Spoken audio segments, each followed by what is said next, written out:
Просмотренный нами советский мультфильм «Мышонок Вай-Вай» 1971 года — это короткая и забавная история о любопытстве, которая оказывается сильнее осторожности. Маленький мышонок находит кокосовый орех и, обнаружив возможность забраться внутрь, совершенно не думает о том, чем это может закончиться.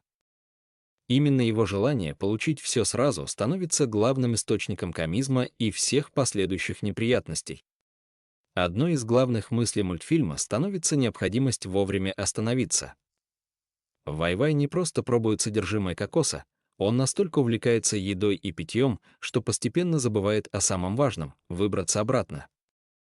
Ситуация оказывается особенно забавной потому, что первоначально привлекательная находка сама превращается для мышонка в ловушку. Его беспечность приводит к тому, что выбраться из кокоса становится невозможно. Не менее важна тема меры. Желание Вай-Вая полакомиться само по себе не является чем-то плохим, однако отсутствие чувства меры полностью меняет ситуацию. Получив возможность есть и пить сколько хочется, мышонок не думает о последствиях и оказывается в положении, из которого уже не может выбраться самостоятельно.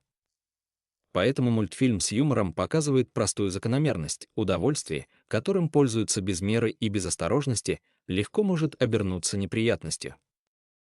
Особую выразительность этой истории придает отсутствие обычных диалогов.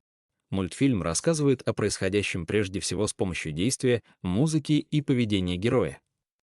Благодаря этому характер Вай-Вая раскрывается непосредственно через его поступки.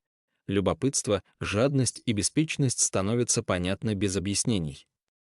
Таким образом, мышонок Вай-Вай учит не терять осторожность, уметь вовремя остановиться и помнить о последствиях своих желаний.